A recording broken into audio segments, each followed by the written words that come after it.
vamos a hacer la siguiente semana el parcial. Listo. ¿Esto ya está grabando? Sí, sí, ya está grabando. Bueno, listo, muchachos. Entonces, les doy la palabra, Jerónimo, Sebastián, tema 2.4, actualizaciones críticas en entornos de alta disponibilidad. Entre paréntesis, ahí se colocó la aclaración de servidores. Entonces, pueden empezar cuando lo deseen, muchachos. Listo, pero yo voy a compartir. ¿Listo? ¿Ya están viendo? Sí, señor, sí, yo ya puedo verla. Bueno, pues nosotros tenemos el tema actualizaciones críticas eh, en entornos de alta disponibilidad. Bueno, siguiente. Bueno, siguiente. Como, como introducción tenemos pues que, bueno, que actualmente los servidores digitales deben estar disponibles 24/7, o sea, pues todo el tiempo sin tener interrupciones. El problema de esto es que muchas empresas dependen pues completamente de estos sistemas y pues cualquier caída puede afectar a miles o a millones de usuarios. Un ejemplo de esto es como Amazon, que pues pierde mucho dinero por cada minuto que el sistema se cae. Bueno, el desafío principal es poder hacer cambios o actualizaciones en estos sistemas sin afectar su estabilidad. Por ejemplo, es como pues decidir como cambiar el motor de un avión mientras pues está en vuelo. Pues por eso el objetivo es entender cómo funcionan estos sistemas y cómo se pueden actualizar sin detener el servicio. Siguiente. Bueno, ¿qué es un entorno de alta disponibilidad? Bueno, la alta disponibilidad es como una infraestructura diseñada pues para garantizar que un sistema esté disponible todo el tiempo. Eso se mide con el porcentaje de disponibilidad, por ejemplo, 99.9, 99.9999. Esto indica que cuánto tiempo puede estar caída en un año. Para lograr esto se utilizan varios componentes clave.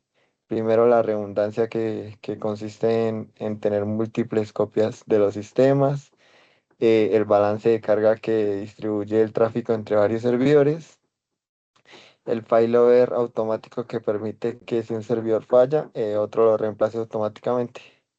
Y también el monitoreo constante y la replicación de datos. Siguiente. Bueno, ¿cómo funciona? Eh, el funcionamiento inicia cuando el usuario envía una solicitud al sistema. Este llega a un balanceador de carga, que distribuye el tráfico entre varios servidores disponibles. Estos servidores trabajan en paralelo pues, para procesar las peticiones. El sistema incluye mecanismos de detención de fallos llamados health checks, que identifican si un servidor deja de funcionar correctamente. Cuando ocurre un fallo, se activa el failover automático que redirige el tráfico de los servidores que siguen funcionando, a los servidores que siguen funcionando. Además, se manejan métricas como el RTO, que es el tiempo de recuperación, y el RPO, que es la cantidad de datos que se puede perder. Siguiente. Bueno, beneficios de esto, de la alta disponibilidad. Bueno, la alta disponibilidad trae varios de beneficios importantes. Primero, que se reduce pérdidas económicas, ya que evita caídas del sistema. Segundo, que garantiza la continuidad del negocio, especialmente en sectores como banca o salud. También permite una recuperación rápida ante fallos, gracias al failover automático. Otro beneficio pues es la escalabilidad, ya que se pueden agregar más servidores sin detener el sistema. Y además protege ante desastres usando múltiples centros de datos. Por último, ayuda a cumplir normativas que exigen altos niveles de disponibilidad. Siguiente. Em, Esta es actualización crítica. No.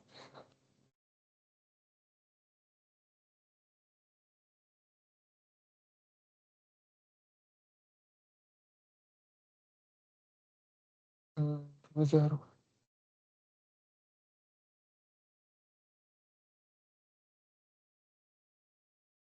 bueno, tipos de fallas del hardware. Bueno, los componentes físicos también pueden fallar, que es pues que se puede sobrecalentar el CPU. Esto sucede cuando el procesador supera máximos operativas. A veces se hacen apagones inesperados o se daña permanentemente el chip. Una de las soluciones es los sistemas de refrigeración redundantes y el monitoreo con alertas automáticas. Otra es el fallo de memoria RAM, donde bueno, los errores en los módulos de memoria debido al voltaje, a la edad o defectos. El efecto es que pues, la corrupción de datos en la ejecución o la imposibilidad de arrancar el sistema. La solución es una RAM con ESS, que es Error Correcting Code, y módulos redundantes en servicios críticos. La última es fallo del disco duro, SSD, que es, pues, la causa es desgaste mecánico del HDD o de ciclos de escritura agotados del SSD. El efecto es la pérdida de datos y la imposibilidad de la lectura o la escritura. Em, bueno, la solución es el RAID, Redundant Array of Independent Disk, y respaldos periódicos en almacenamientos externos. Sí.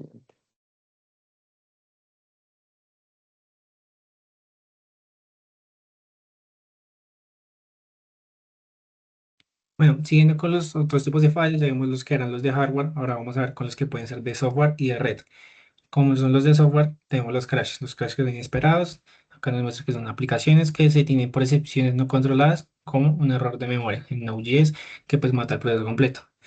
Un virus, un malware, los servicios de alta disponibilidad, como lo pueden ser plataformas ya a gran escala, un servidor, un explorador de internet, o nosotros tuvimos un proyecto en el semestre pasado, un proyecto con muchos microservicios que pues en caso de tener pues, virus se puede corromper la base de datos. Entonces pues ya vamos a mirar qué se hace en este tipo de casos. También hay problemas con los drivers, al haber incompatibilidades con las actualizaciones, pues hay problemas con la conectividad, el sistema y pues con la alta disponibilidad de nuestro servicio. Las fallas en la red, la latencia, si digamos una buena latencia, les garantizamos una respuesta rápida de nuestro servicio. Las fallas en los equipos de red, los routers, los firewalls, la configuración o este tipo de cosas que cuando se daña. Un ejemplo, que un switch esté mal configurado y se aísle el clúster completo.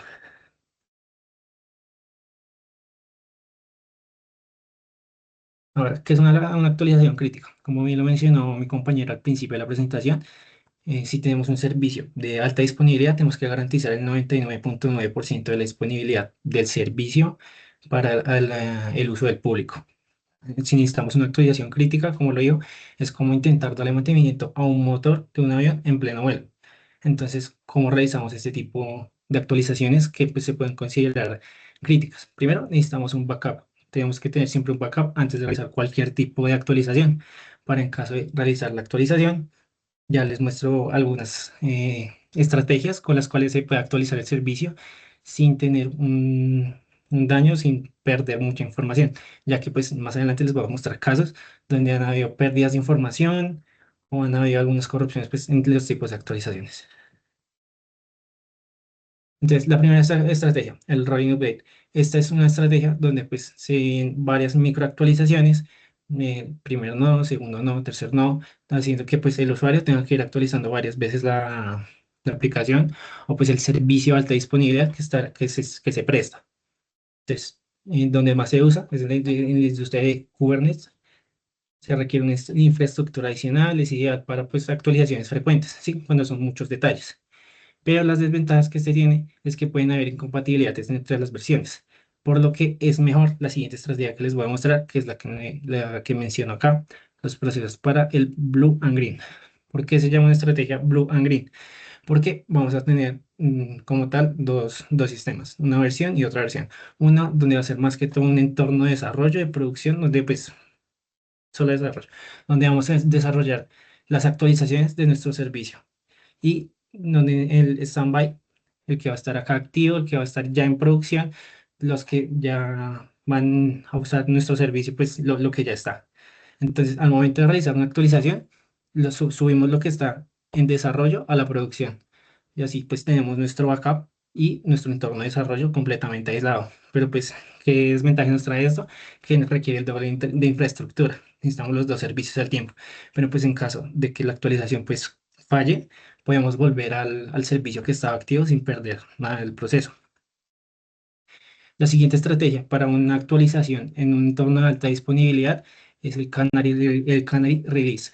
¿En qué consiste este? Ya no en tener dos entornos, sino en ir eh, subiendo las actualizaciones a un entorno de alta disponibilidad según el porcentaje de nuestra población. No vamos a subir una actualización al 100% de nuestra población o al 100% de los servicios, sino vamos a empezar con un 5%, 20%, 50%, así hasta terminar con el 100%. Así pues evitamos de que nuestro sistema colapse. Si hay un fallo en el 5%, podemos respaldar ese 5% con un backup, hacemos un rollback ahí y tenemos el otro 95% de población donde pues no va a sufrir cambios en la actualización. Ahora el rollback recovery. Primero tenemos que tener un backup, una versión pues estable por si algo llega a salir mal. Entonces, en el momento que detecta un fallo, pausa inmediata de la actualización, se hace la ejecución del rollback y se verifica post rollback para que pues se verifique que no se haya perdido información o que todos los servicios estén correctamente funcionando. Entonces, ¿qué tipo de errores se pueden ir presentando? Errores en el esquema de base de datos, una migración o eliminación de columnas. Cuando se migra una base de datos, se modifica, se le agregan o pierden, eliminan columnas, pues puede haber una incompatibilidad en la nueva versión en caso de que pues llegue a haber un rollback, ¿sí? Si se llena pues una nueva base de datos, ahí puede haber una incompatibilidad. La siguiente, conexiones no drenadas. El ejemplo más claro que les puedo dar para una conexión no drenada es que si estamos haciendo una transferencia en un banco y se cierra la aplicación, porque después, aunque sea de alta disponibilidad, garantiza un 99.9% de la disponibilidad en tiempo. Por lo que pues, la solución para esto es un graceful shutdown, que es que una tarea, un sistema no se puede cerrar hasta que se complete la tarea. Así pues nos garantizamos de que en caso de que, en el ejemplo que les di, pues una transacción, pues no se va a cerrar el sistema o el entorno hasta que pues se termine la transacción. Acá, como les venía comentando, otros errores por los que pues se necesita un rollback en una actualización, incompatibilidad entre versiones. Cuando el rollback pues tampoco funciona, ahorita les muestro un caso donde se tuvo que restablecer información pues a mano. La latencia que les había mencionado, cuando hay actualizaciones no compatibles, la latencia pues es el tiempo de respuesta de nuestro servicio. Y acá están los ejemplos. El primero puede ser con una caída de Amazon el AWS, una caída masiva, donde en un mantenimiento se eliminaron más servidores de lo previsto en la actualización, afectando pues miles de aplicaciones y sitios web durante 4 horas. Pérdidas pues, millonarias y a implementar los límites de velocidad para el mantenimiento y pues la redundancia. La redundancia es en la estrategia que les comenté, el Blue Angle, al tener pues dos entornos al mismo tiempo, eso es redundante tener dos al tiempo, pero pues sobre uno se desarrolla y sobre el otro pues el servicio activo. Otro puede ser el caso de GitHub, que un fallo en la red durante 24 horas, más de 24 horas de degradación de servicio, inconsistencia de los datos y requirieron un rollback manual. Este fue el ejemplo que pues, les venía comentando. Hubo inconsistencia en la base de datos y tuvieron que realizar un rollback manual. Y al final, pues en GitLab, la pérdida de 300 GB de datos en producción, donde durante el mantenimiento de la base de datos, pues se eliminó más de lo que estaba previsto en desarrollo y fue la pérdida irreversible de 300 GB de datos. Entonces, en conclusión, pues un entorno de alta disponibilidad, como ya lo venía comentando, es un servicio que pues presta a los usuarios un 99,9% de disponibilidad, porque pues no podemos garantizar un 100%, ya que pues pueden haber diversos factores que revisen, o sea, que hagan necesario una actualización en un entorno crítico, que pues ya les mostré la estrategia, el role update, el blue and green, el current release y el rollback. Ya finalmente, pues acá tenemos un video del código que mi compañero va a explicar.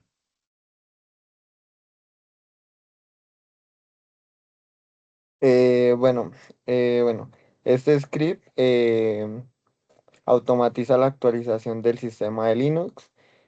Primero define el archivo donde se va a guardar los logs y la fecha de ejecución. Luego ejecuta los comandos apt update y upgrade para actualizar el sistema. Toda la salida, incluyendo errores, se guarda en el archivo de log. Eh, Después se usa el signo de, de, de- de pesos para verificar si la actualización fue exitosa. Y finalmente registra el resultado y el fin del proceso en el log. Si quiere.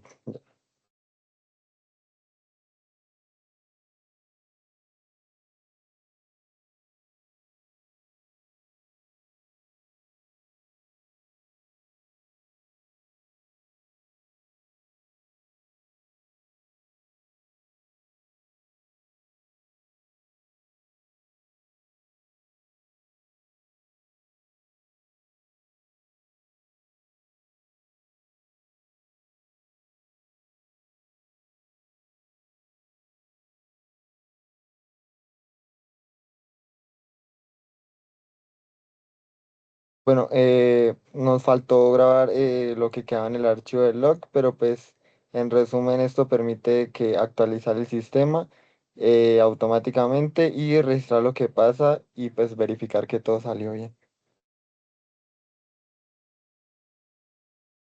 Listo.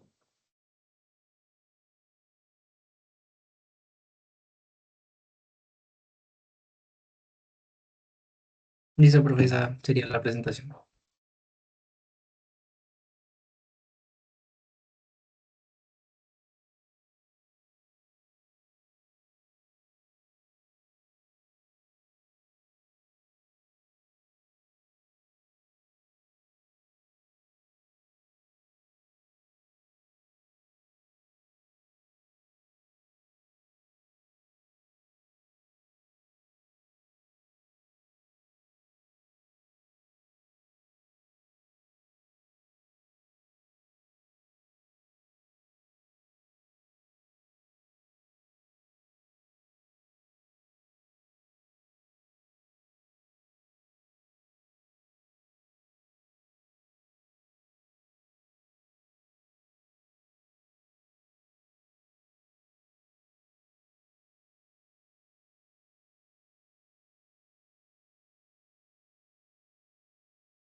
¿Aló, muchachos?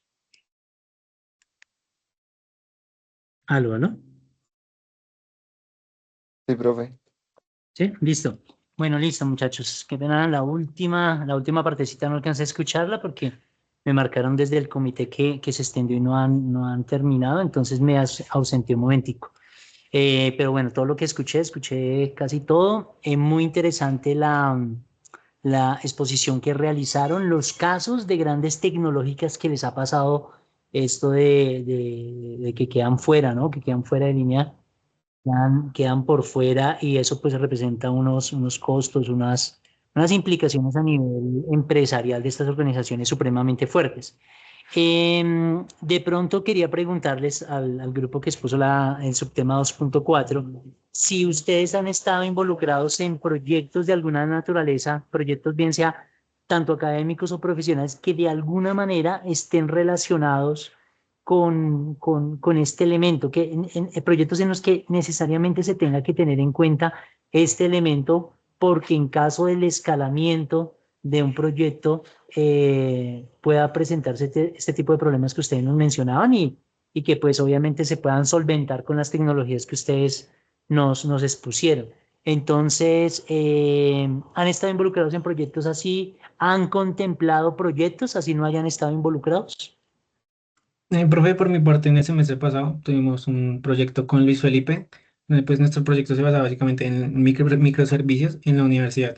Entonces, sí se podría considerar como un entorno de alta disponibilidad porque le podemos hacer mantenimiento a un microservicio sin descargar los otros microservicios. O sea, podríamos actualizar ahí, tocar la base de datos en tiempo real, actualizar los microservicios y irle agregando cositas, pues cositas que nos iba pidiendo sí, el servicio como que teníamos montado.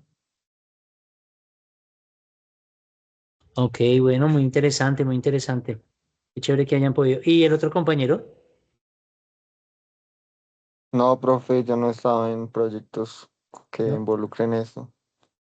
Ok, listo. Pero lo va a estar. Lo va a estar, sí. Ya uno cuando sale y trabaja propiamente en la industria y está vinculado a proyectos, incluso chicos, medianos, grandes, de una u otra manera se tiene que proyectar eso, porque por más pequeño que sea el proyecto, siempre existe la posibilidad de escalar y estos elementos son fundamentales tenerlos en cuenta. Listo. Bueno, muchachos, muchísimas gracias. Un tema muy interesante, una cuestión que si ustedes se dan cuenta, es importante tenerla muy presente porque incluso a las Big Tech les puede pasar, les puede llegar a pasar. Entonces, clave el tema que nos expusieron. Muchas gracias, muchachos. Buena exposición. Bueno, seguimos con el compañero Alejandro Jiménez Pinzón y David Santiago Mendoza Yasno. Subtema 3.1, la filosofía UNIX, tuberías y redirección.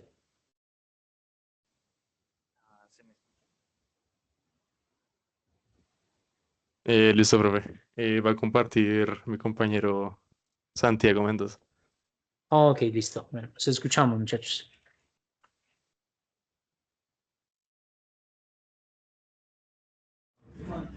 ¿Se me escucha?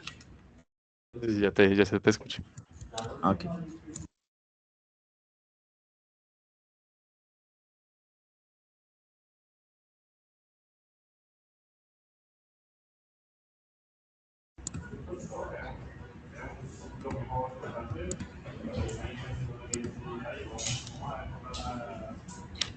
Listo.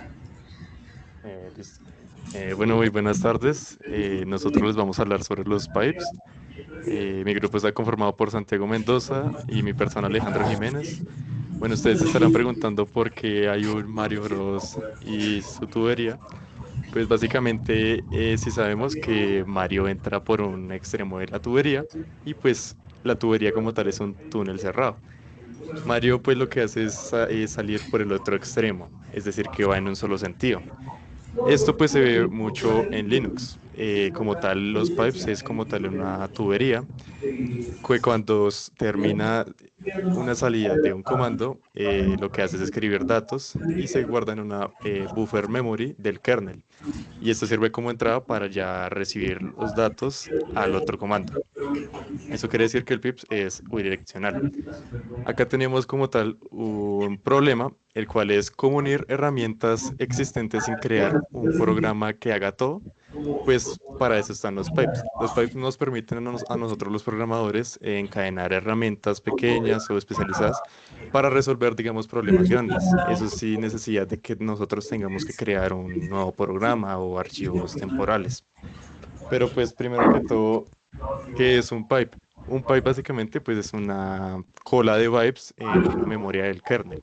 Esto pues tiene dos descriptores de archivo. Eh, por ejemplo, pues este pipe lo que hace es conectar la salida de un comando y lo convierte como la entrada a otro comando. En este caso, como vemos en el diagrama, pues vamos a suponer que el proceso 0 es un comando y el proceso 1 es el otro comando. En el proceso 0, básicamente, cuando se ejecuta ese comando, nos tira una salida, el cual se le conoce como step.out.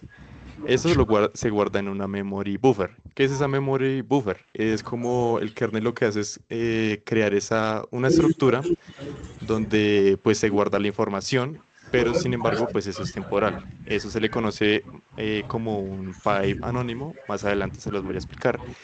Y ya lo recibe como entrada para el segundo comando, eso se le conoce como stdin. Entonces, ¿por qué está la de la filosofía Unix? Entonces, la filosofía Unix, digamos, gira en torno a una idea principal que es, haz una cosa y hazla bien. En el tema en el que podemos evidenciar esto es, por ejemplo, nos acá digamos un archivo, que digamos aquí está el archivo. Si ustedes quieren visualizar el archivo, nosotros tenemos muchas herramientas para visualizarlo. El más común es CAT, que pues esto digamos es un ejemplo donde podemos evidenciar tal. Tenemos otra herramienta que digamos head, que solo podemos evidenciar digamos la cabecera, como las primeras 10 líneas del archivo. La pregunta es ¿por qué CAT no lo hace? Porque sigue la filosofía de Unix de si haces algo, hazlo bien. O sea, que tu programa haga solo una cosa, pero asegúrate que lo haga súper bien. Digamos eso, ¿cómo lo podemos ver también? Digamos con un LS. LS, a nosotros nos gustaría mucho que el LS también contara los archivos, pero no, solo los lista, porque el trabajo del LS es listar.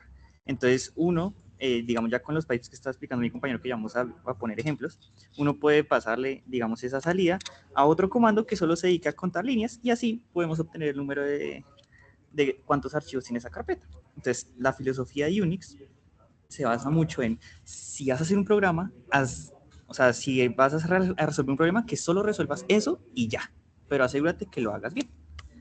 Una diferencia con Windows es, obviamente Windows desde el pasado, digamos, lo usa, pues, digamos, mucho tema de la persona normal, entonces obviamente no necesita trabajar con la terminal. Sin embargo, desde Unix, después de que, digamos, se acabara más o menos y Linux apareciera como su sucesor, por decirlo así, entonces, Linux siempre ha tenido, digamos, los pipes como base del sistema. Digamos, siempre ha sido como la herramienta de trabajo y, digamos, nativo. Windows a lo largo del tiempo se ha adaptado y también tiene pipes. Sin embargo, la diferencia es que con los pipes en Linux, estos pipes funcionan con texto plano. Todos los, digamos, comandos lanzan texto plano. Siempre, siempre, siempre van a haber texto plano. Más que con el PowerShell o con el CMD de Windows, la mayoría son objetos .NET, que son, digamos, heredados del framework.NET, que usa C#, entre otras cosas. Entonces, esto puede dificultar, digamos, dificultar el manejo de los pipes en Windows, con lo cual se prefiere más trabajar en Linux. Bueno, también por otro lado, pues está también los pipes anónimos, como había mencionado antes, el cuales pues son como los pipes normales, sin embargo pues estos son temporales, no existen como archivo y pues solo viven mientras corre el comando.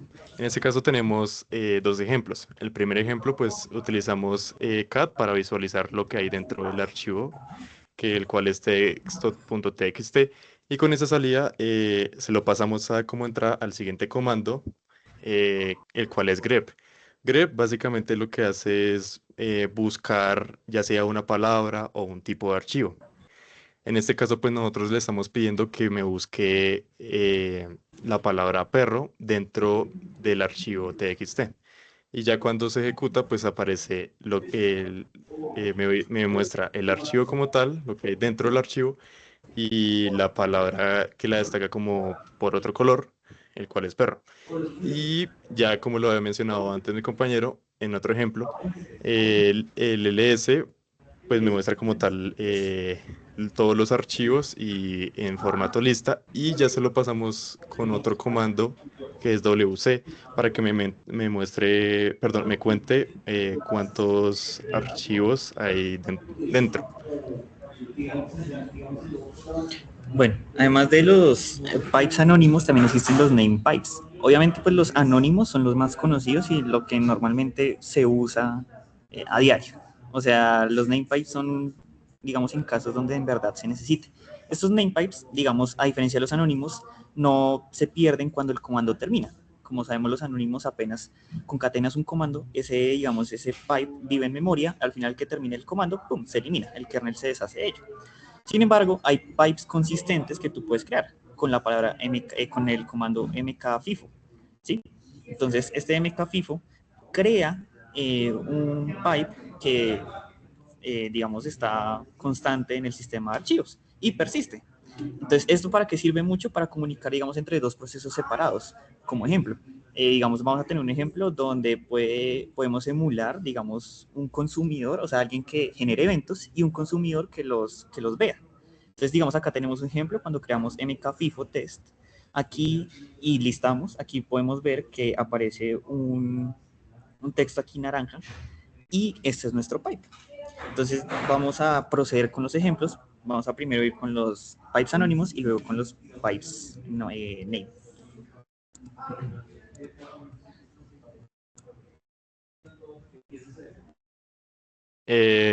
Bueno, pues como tal, los pipes anónimos, nosotros decidimos subdividir el ejemplo como 3 mini ejemplos, el cual pues el primer ejemplo nos va a permitir contar archivos en un directorio. Entonces en este caso pues utilizaremos una variable, el cual es total tmp, utilizamos el ls para que me muestre todos los archivos en el directorio tmp, y ya con el pipe, ya con esa, coge la salida, lo pasa como entrada al wc-l y ya como tal me va a mostrar, me va a contar, perdón, cuántos archivos hay dentro del directorio. Y ya con el eco como tal me va a mostrar cuántos archivos hay dentro de ese directorio. Y mostramos la variable. Ya con el segundo ejemplo, pues me permite buscar archivos .log. Esto, como dije antes en la explicación de los pipes anónimos, grep me permite buscar de tipos de archivos o palabras.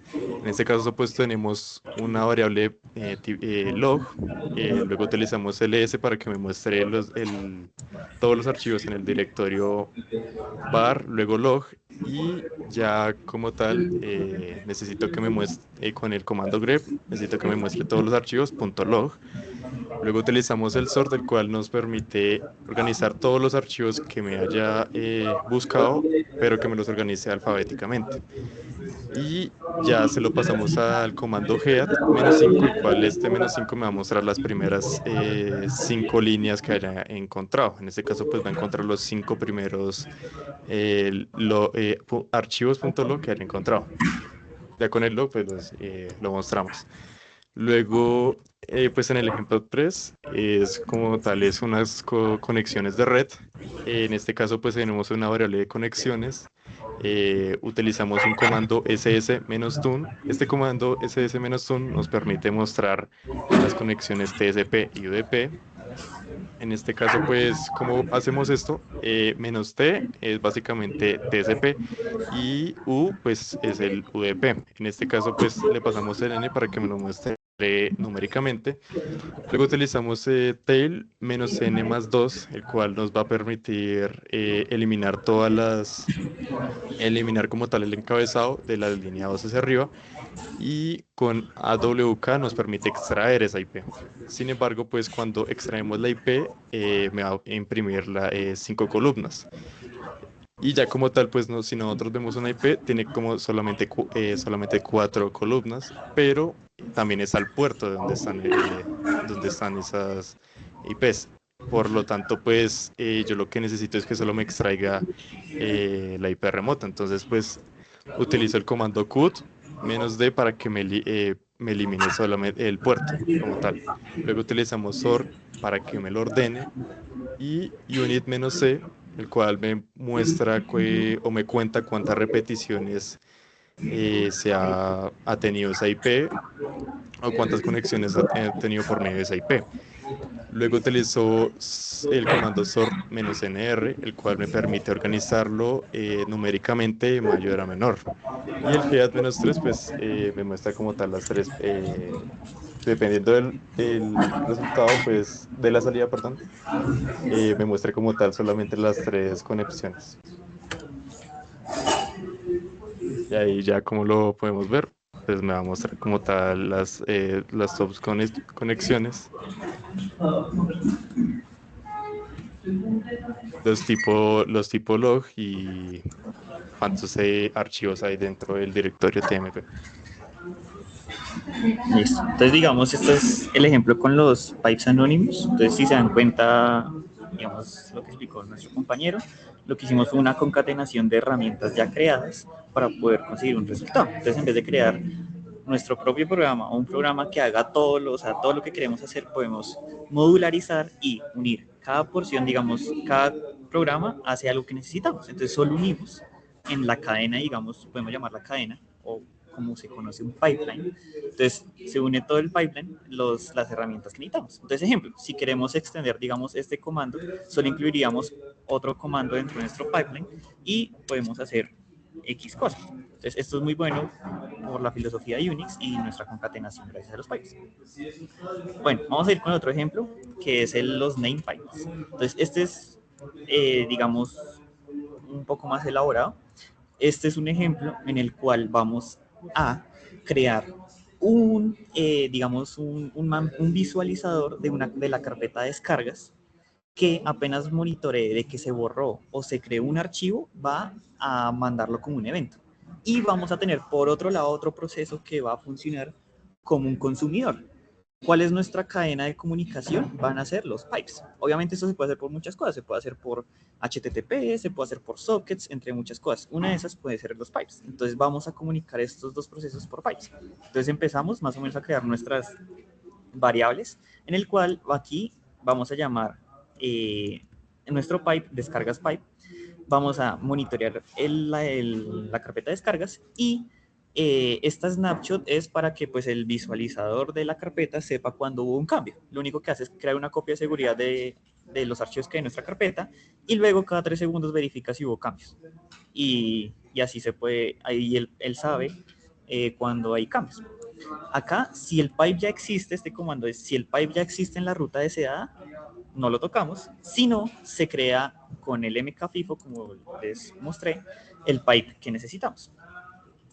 Esto viene, digamos, de la presentación que realizó nuestro compañero Juan Pablo con Juanita en el tema de los eventos, o bueno, de las señales. Entonces, ellos explicaban que uno puede decirle cuando este proceso recibe una señal, ejecutar, digamos, un proceso de limpieza. Entonces, en este caso estamos usando nuestro propio manejador, en el cual si yo presiono Control C, que manda una señal SIGINT a este proceso, lo que vamos a hacer es limpiar el pipe y la snapshot, así queda limpio. Entonces, aquí se crea la snapshot, lo único que hace es hacer un ls de, digámoslo, lista todo el directorio, y luego se lo pasa al comando sort para que lo pueda organizar alfabéticamente. Listo. Entonces, este va a ser nuestro, digamos, consumidor. Aquí, digamos, todos los eventos se van a redirigir a archivos, que ya les vamos a mostrar. Aquí guardamos el PID, o sea, el proceso del consumidor, para poder matarlo, valga la redundancia, pero valga, digamos, la palabra. para poder matarlo al momento de que yo presione control C, así no dejamos procesos zombies, aunque pues bueno, a pesar de que ya son Linux modernos, pues se van a limpiar. Entonces, aquí tenemos nuestro productor, digamos, de eventos. Entonces, aquí podemos, cada 2 segundos, ¿sí? Va a generar un snapshot, o sea, va a volver a listar los archivos que hay en el descargas, y luego los va a comparar contra la snapshot guardada. Entonces, este comando com lo que hace es generar 3 columnas, que es una comparación de 2 listas. Entonces, aquí comparamos las cosas que están en la columna 2 que no están en la 1. O sea, principalmente aquí estamos mirando archivos nuevos que aparecieron en la snapshot. Entonces, si aparece un nuevo archivo, entonces le hacemos un eco, o sea, mandamos el evento a, en este caso, nuestro file descriptor 3. ¿Qué es nuestro file descriptor 3? Aquí arriba podemos evidenciar qué es nuestro pipe. Entonces, nuestro pipe es, digamos, el túnel de comunicación. Entonces, en pocas palabras, este comando va a lanzar el evento al pipe. Y luego aquí hace lo mismo, pero para ver archivos borrados. Si genera un evento, lo lanza al pipe. Y luego genera una nueva snapshot para volverla a hacer. Y eso se va a repetir cada 2 segundos, cada 2 segundos. Y nuestro consumidor es este. Pues, siempre le va a hacer un cat al pipe, o sea, siempre va a leer el pipe. Y al momento de que tenga nuevos eventos, los va a mandar a eventos filtrados.log. Entonces, principalmente, esto puede ser, digamos, un ejemplo de cómo va a funcionar los namepipes. Entonces, aquí vamos a ver cómo funciona. Entonces, ahorita ya está corriendo, está monitoreando nuestras descargas. Si vamos al LS, aquí podemos ver que están 2 archivos nuevos, que es descargas snapshot. O sea, si yo le hago un cat a estas descargas snapshot, yo aquí puedo ver todos los archivos que tengo en mi carpeta de descargas. Entonces aquí yo puedo ver que en mi carpeta de descargas tengo estos archivos que corresponden a los de acá. Y luego tengo descargas pipe, que descargas pipe es nuestro pipe. ¿Cómo se ve? Aquí esta P indica que es un pipe.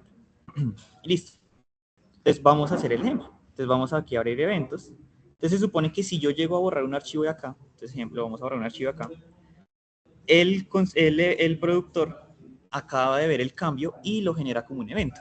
Como nuestro consumidor está leyendo el pipe, acaba de leer que se generó un nuevo evento y no lo da en los eventos.log. Entonces, por más archivos que yo siga borrando, voy a ver, digamos, los cambios. Y si yo genero nuevos archivos, por ejemplo, voy a devolver los que borré, él también los va a detectar como nuevos. Entonces, digamos, ese sería un uso de los namepipes que tenemos. Cuando yo mate este programa, control C, gracias a nuestro cleanup, ya no va a estar ni la snapshot, como si se dan cuenta, ya no está, digamos, la snapshot ni el pipe. Entonces, en conclusión, digamos, los pipes es una herramienta muy fundamental que nos ayuda a conectar programas que hacen solo una cosa, pero te aseguras que lo hacen muy bien para conseguir un resultado final. Entonces, estos son bastante potentes y flexibles. Y casi cotidianamente, pues, los llegas a utilizar, digamos, en tu vida cotidiana, aunque, digamos, no lo estés, digamos, viendo directamente. Entonces, eso sería todo por los pipes. Claro. Bueno, David, Alejandro, muchísimas felicitaciones. Una exposición muy, muy buena.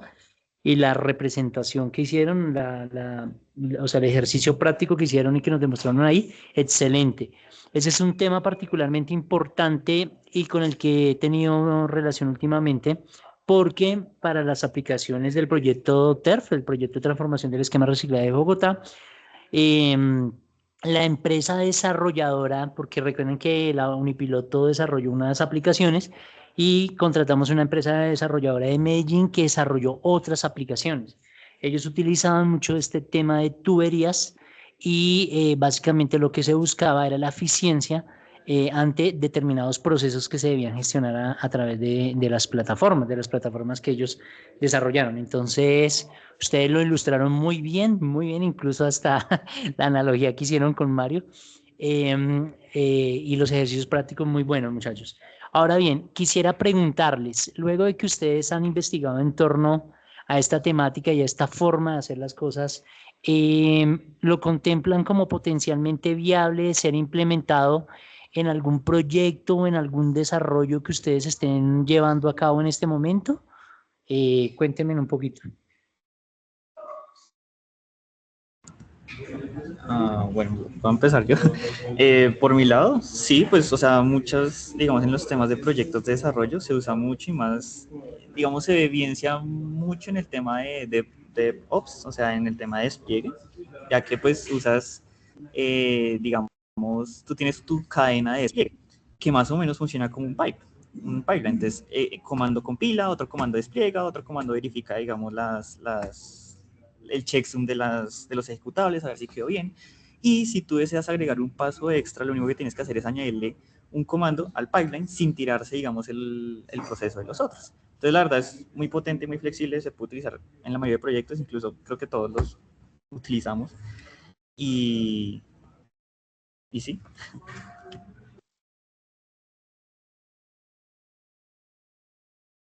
Listo, muy bien, gracias, gracias, compañero.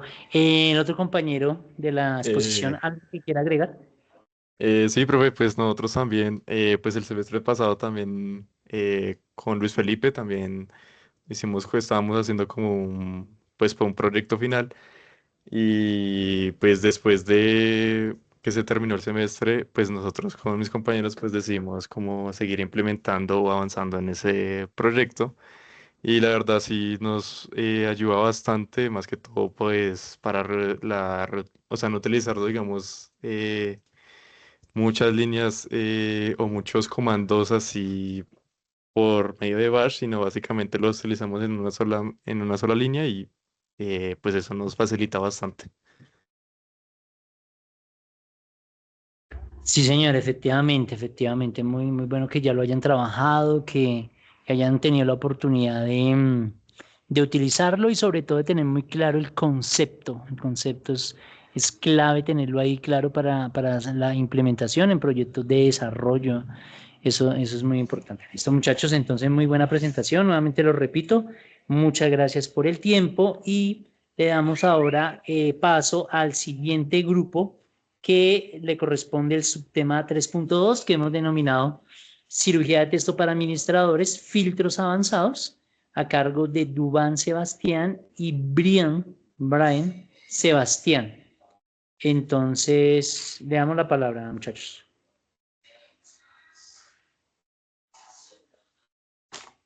¿Están presentes? Sí, sí, señor. Dos Sebastianes. Sí, Listo, ok, bueno. sí, ya presento. Listo. ¿Ya se puede visualizar? Sí, señor, sí, ya lo estamos viendo. Bueno, profe, buenos días. Pues mi nombre es Brian Sebastián Moreno. Estoy pues con mi compañero Duván Monroy. Hoy voy a presentarles el tema pues de cirugía de texto para administradores, que digamos hace parte del eje de eficiencia en la terminal. Pues básicamente va a ser un resumen, pues voy a mostrar cómo el sistema de Linux, un administrador puede, digamos, analizar, filtrar y transformar muchas cantidades de información usando, digamos, lo que serían herramientas de línea de comandos y sin necesidad, digamos, que de una interfaz gráfica. Bueno, a empezar, digamos, con la introducción del tema. Pues básicamente en sistemas de Linux o Unix, la mayoría de información se maneja pues en formato de texto plano. Y pues esto, ¿qué es lo que hace? Que incluye, digamos, logs en sistemas, archivos de configuración, resultados de comandos y pues también datos que se exportan en aplicaciones. A diferencia, digamos, de otros sistemas, aquí pues no depende tanto digamos, de una interfaz gráfica, como lo venía hablando, sino, digamos, ya de la utilización de la terminal. Esto pues tiene una ventaja muy grande y es que pues ya permite, digamos, que de una manera más fácil y rápida consumir menos recursos y automatizar lo que serían varias tareas que se ejecuten. Un ejemplo que puedo decir es que un administrador puede revisar miles de líneas de un log en segundos usando pues lo que serían comandos en lugar de hacerlo manualmente. Bueno, pues como todo sistema, pues tiene una filosofía, en este caso, pues Linux se basa en la filosofía Unix, que dice que pues básicamente cada herramienta pues debe hacer una única cosa, ¿no? Pero hacerla de una manera correcta. Pues en lugar de programas complejos se utilizan comandos pequeños que se pueden combinar y pues esto que permite que, digamos, se construyan algunas soluciones más grandes uniendo diferentes herramientas. Un ejemplo, digamos que podríamos decir que un comando puede filtrar datos, otro lo puede procesar y pues los otros ya lo transforman como tal. Y pues esta forma de trabajar es eficiente y es, digamos, una base para automatizar lo que serían este tipo de sistemas operativos. Bueno, como este sistema pues tiene un dato en crudo que básicamente son datos que están sin procesar y pues que no, o sea, que la información como tal no ha sido organizada ni tampoco filtrada. Esto puede ser, digamos, un archivo de log con miles de registros, un archivo CSV o, digamos, la salida de un comando. Digamos que el problema que tiene esto es que así como están estos, digamos, archivos, estos son difíciles a veces de analizar y por eso, digamos, es necesario aplicar, digamos, lo que serían procesos como filtrado, transformación y, digamos, lo que sería extracción de información relevante. Pues esto, digamos, es muy clave para las tareas como detectar, digamos, lo que serían errores, analizar accesos o monitorear, digamos, cosas en el sistema. Bueno, herramientas que, digamos, encontramos en esto, pues, digamos, existen tres herramientas fundamentales que sería grep, AWK y SET, que, digamos, que cada una de estas cumple un rol específico dentro, digamos, del procesamiento de los datos. En cuanto a grep, resumido, pues básicamente se encarga de, digamos, buscar patrones dentro del texto. En cuanto a AWK, pues permite analizar y trabajar, digamos, estos datos estructurados. Y en cuanto a set, pues básicamente se utiliza para modificar o transformar lo que sería texto automáticamente. Una cosa, un apartado, pues básicamente cuando se usan estas tres juntas, pues permite crear lo que serían las soluciones muy potentes para, digamos, ya analizar lo que sería toda la información. Bueno, en cuanto voy a explicar cada una de ellas, pues grep es una herramienta de búsqueda que permite, digamos, encontrar los patrones dentro de lo que serían los archivos de texto. Este funciona pues leyendo línea por línea y mostrando solo aquellas que coinciden con un patrón. Y pues esto es muy útil en archivos que serían muy grandes, como logs del sistema, donde, digamos, pueden existir miles de líneas. Un ejemplo que yo podría dar sobre esto, pues es que un administrador puede utilizar grep para encontrar todas las líneas donde ocurrió, digamos, un cierto error, sin tener que revisar paso a paso manualmente, digamos, lo que serían todos los archivos. Esto, pues, como bien lo digo, pues mejora, digamos, lo que sería la eficiencia y reduce el tiempo de análisis. En cuanto a AWK, pues digamos, esta es una herramienta un poco más avanzada que permite pues trabajar con muchos datos organizados por columnas. Este pues tiene una curiosidad que es que divide cada línea en campos y permite, digamos, hacer la operación sobre cada uno de ellos. Digamos que podríamos decir que si, digamos, tenemos un archivo donde cada columna representa un dato, pues AWK, pues lo que hace es que extrae solo la información de ese archivo que uno necesite. Además, digamos que permite aplicar la lógica con condiciones o, digamos, cálculos, pues lo que hace que sea muy útil para lo que serían cosas, es procesos que sean más complejos. Y ya puede ser, digamos que es una herramienta que permite editar el texto de manera automática y pues a diferencia de un editor, digamos, tradicional, pues no necesita, digamos, uno abrir el archivo, sino que puede, digamos, uno aplicar cambios directamente de lo que sería la terminal. Un ejemplo es que, digamos, podríamos reemplazar palabras, eliminar líneas o modificar, digamos, lo que serían las estructuras de un archivo. Y pues esto es muy útil cuando se necesita hacer cambios, digamos, de manera muy repetitiva o trabajar con muchas cantidades de datos o procesos. Bueno, cada una de estas, grep, AWK y PSET, cada una tiene, digamos, como unas utilidades específicas. En cuanto, digamos, a grep, pues las utilidades de estas son expresiones regulares que digamos son patrones de búsqueda más avanzado.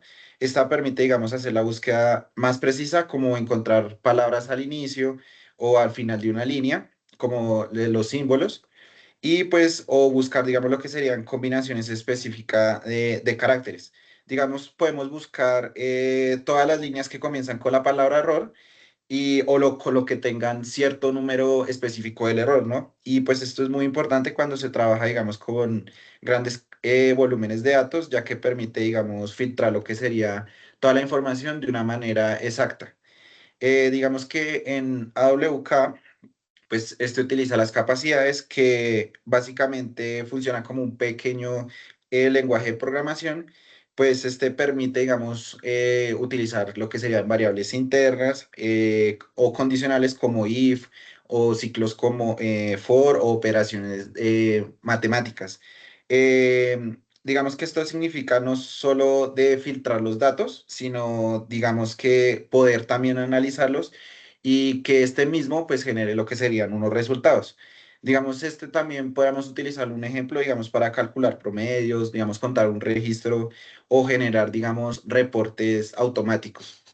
Y ya pues para las aplicaciones de SET, pues básicamente este pues se utiliza para limpiar y transformar datos, digamos como por ejemplo limpiar líneas vacías, quitar comentarios de archivos que están ya configurados o digamos reemplazar valores digamos que los colocamos de alguna manera incorrecta.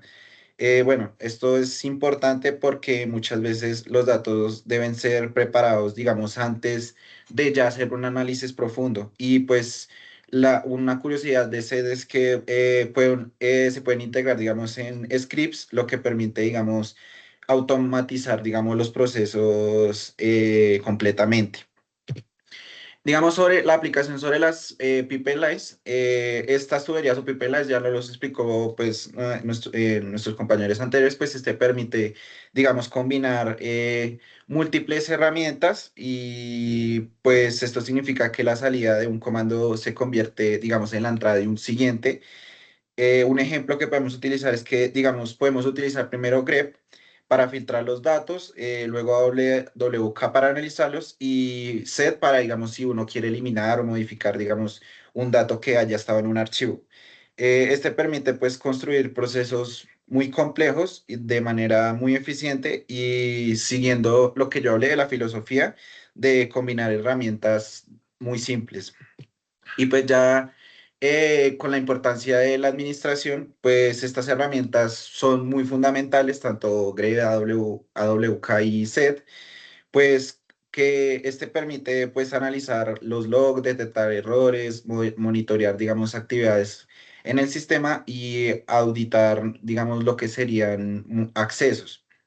También, digamos, este ayuda pues, automatizar lo que serían tareas, pues lo que reduce, digamos, un largo tiempo de trabajo y evita, digamos, errores que de alguna manera nosotros hayamos provocado en un proceso. Y pues este en entornos reales como servidores empresariales o herramientas para manejar, digamos, seguridad en la información o rendimiento o estabilidad del sistema.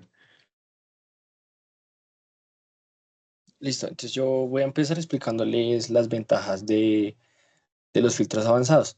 Aunque son comandos muy sencillos, pues tienen un impacto muy grande hoy en día en la administración de sistemas. Entonces, como vemos, la primera ventaja es la alta eficiencia, porque estas herramientas fueron diseñadas para trabajar diariamente con texto, por lo que, digamos, procesar archivos muy grandes les toma muy poquito tiempo.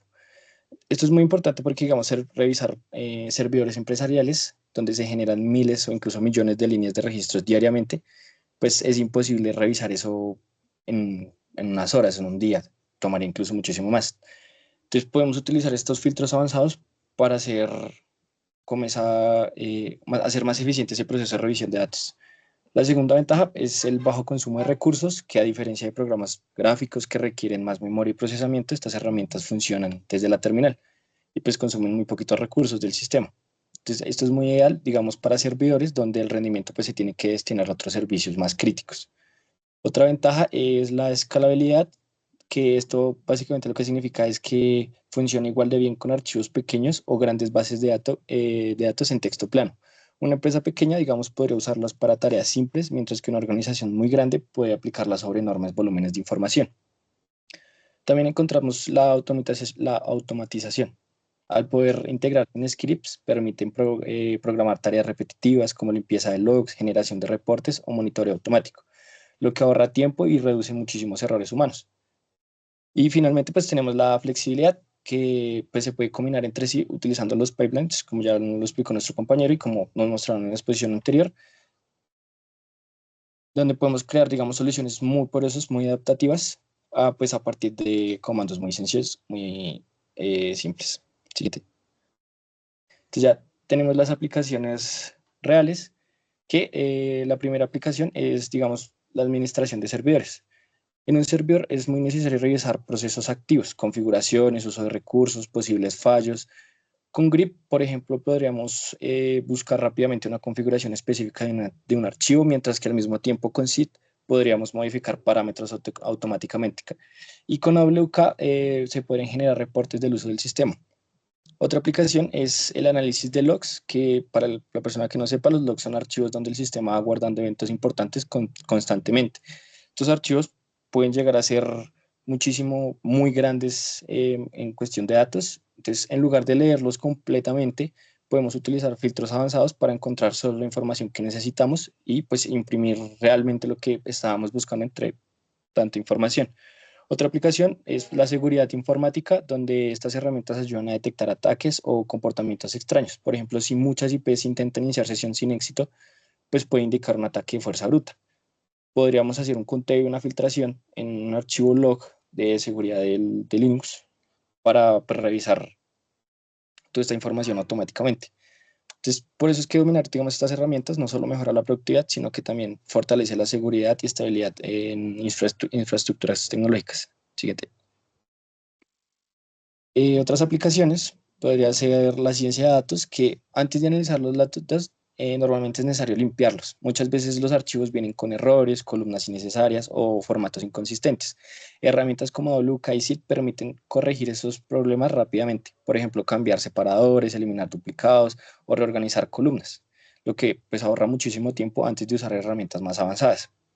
Otra aplicación muy importante es la de DevOps, que busca integrar el desarrollo de software y operaciones para trabajar de forma más rápida y automatizada. En ese contexto, podríamos decir que grep y AWK pues, se utilizan para revisar los logs de los contenedores, monitorear despliegues, validar configuraciones o pues, automatizar tareas en servidores. Un ejemplo de esto muy sencillo, digamos, sería durante una actualización de software. Cuando un programa se actualiza, genera diferentes logs de reportes de lo que se va actualizando, los paquetes que se van cambiando y demás. Entonces, podríamos revisar automáticamente los registros para detectar esos errores inmediatamente cuando ocurren. También se pueden, digamos, modificar archivos de configuración en varios servidores al mismo tiempo, utilizando los scripts con estas herramientas de filtrado. Siguiente. Entonces, antes de pasar, digamos, con el ejemplo, una conclusión de la exposición es que pues podríamos decir que estas herramientas representan hoy en día una base fundamental en la filosofía de Linux, porque son herramientas simples en apariencias, pero pues extremadamente poderosas cuando se unen correctamente. Y ya, pues a continuación ya vamos, les voy a explicar el script de bash que nosotros hicimos, que lo que hicimos aquí fue dividirlo en diferentes pasos para ver, pues uno por uno, las diferentes herramientas que se explicaron en la exposición. Y por último, se hizo una concatenación utilizando los pipelines para ver, pues, todo lo que se puede juntar, todo lo que podría, digamos, llegar a ser estas herramientas en grandes empresas. Entonces, lo que hace este script es formatear la información crítica de un log específico del sistema. ¿Qué es lo que vamos a buscar nosotros en este log? Intentos fallidos de autenticación por SSH. Entonces, vamos a utilizar el outlog, que pues, digamos, en Debian o en Ubuntu, pues se encuentra en Barlog y el archivo se llama outlog, pero pues puede cambiar dependiendo de la distro. Entonces, aquí en este script, pues traté de cubrir las distros más básicas, pero pues pueden cambiar. Siguiente. Entonces, el primer paso es utilizar grep para filtrar con intentos fallidos de SSH.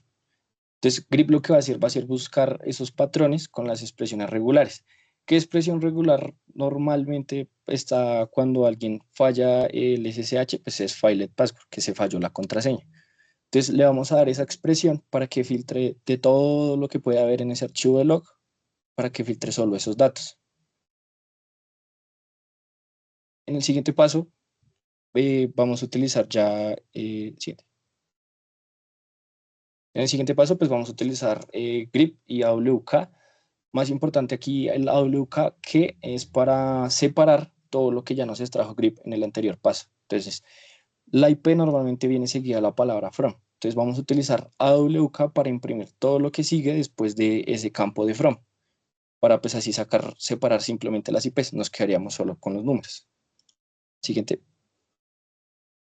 Y aquí tenemos el paso 3, que sería pues como un extra de otras herramientas que se pueden utilizar, que sería sort unique, donde pues una nos va a ayudar para ordenar alfabéticamente lo necesario, y otra que es el unique para contar las ocurrencias en líneas consecutivas iguales, que esto pues en este caso digamos nosotros lo utilizamos para ver el nivel de peligro, cuántas IP, si digamos una IP ha intentado más otras que otras, entonces pues hay como ese nivel de prioridad de riesgo.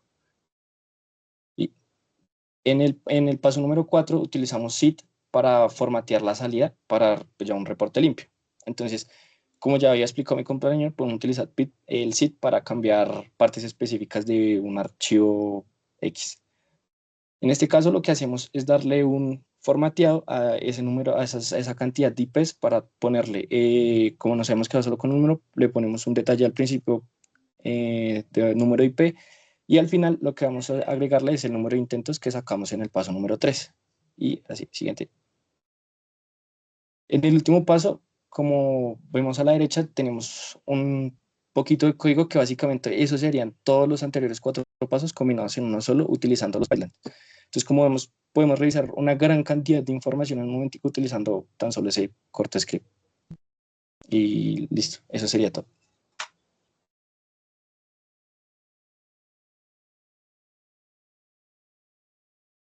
Bueno, listo, muchas gracias, Duván, Brian. ¿Qué elementos de esta investigación que ustedes realizaron destacarían si tuvieran que rescatar uno o dos elementos así relevantes de la temática sobre la cual ustedes investigaron? ¿Cuáles serían esos elementos?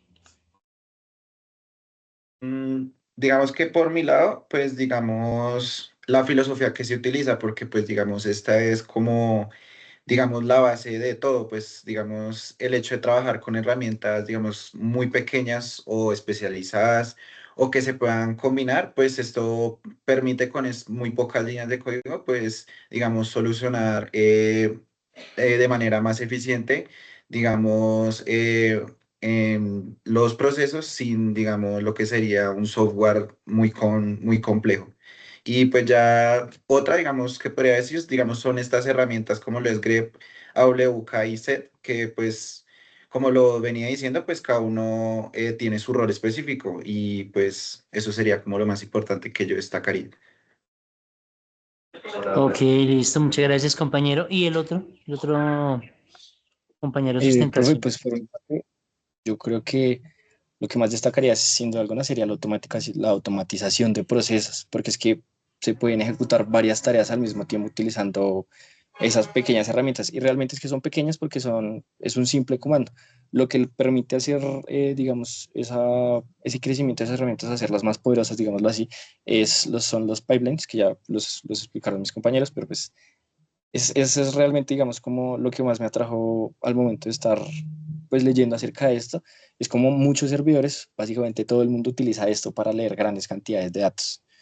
Y por lo mismo también destaco lo del análisis de grandes volúmenes de datos. Yo ya había, pues digamos, ya trabajado alrededor de la universidad con los logs, porque aplicaciones como Visual Studio, cuando marcan algún error, generalmente generan un log donde aparece el reporte de los errores y eso. A veces es mucha información donde uno no, pues, se queda como perdido al ver toda esa cantidad de datos y uno no, pues realmente la mayoría no sabe qué es, pero pues hay datos que con estas herramientas podemos separar y filtrar para pues, darle un mejor entendimiento a esos datos.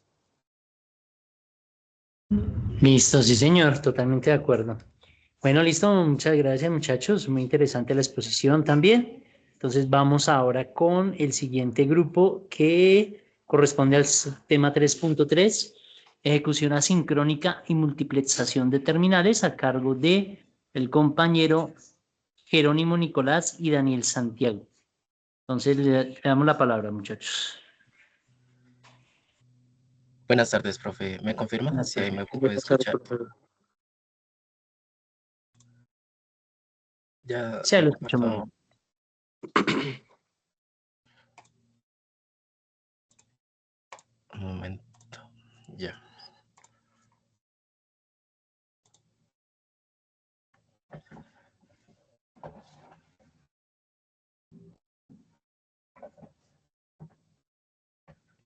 Listo, entonces, Jerónimo, pues iniciar. Espérame, dame un momento. Es que no se mira la presentación. ¿No? No. Sí, no, yo tampoco la puedo ver todavía. Si quiere, deje de compartir y vuelva a compartir, por favor. Claro, claro.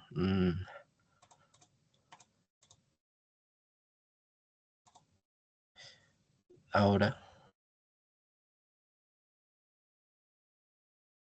Yo no la veo, no sé, los compañeros. No, yo Yo sí. tampoco. ¿Sí? ¿Alguien sí la ve? Sí, yo sí la veo, profe. Uy, espérame, que yo no la veo.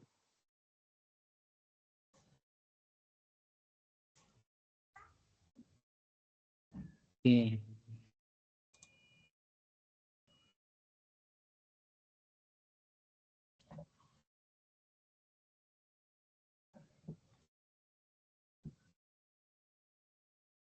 Espérame, profe, porque yo no la estoy mirando, entonces voy a desconectarme y conectarme en el computador. ¿Se está compartiendo pantalla completa o solo una pestaña? ¿O una... completa. completa? Es que la verdad yo no la miro, Santiago. Y acá. Pues a mí no me aparece, no sé si de pronto sea por lo que soy desde el celular. Por eso me voy a conectar desde el computador. No, yo tampoco la veo. Ay, qué raro.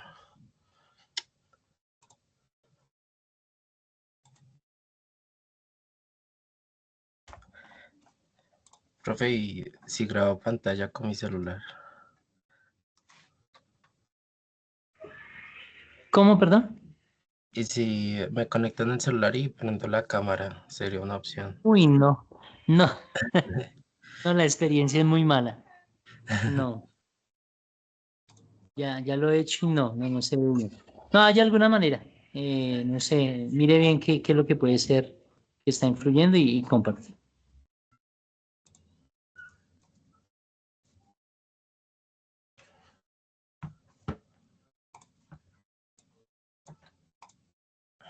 O envíesela a algún compañero que pueda compartir pantalla.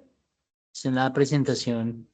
Envíela y a ver si otro compañero Profe, la puede compartir. entonces, es que el dilema es que pues tenemos la presentación, pero dentro de la presentación tenemos que correr en una terminal código, Sí, señor.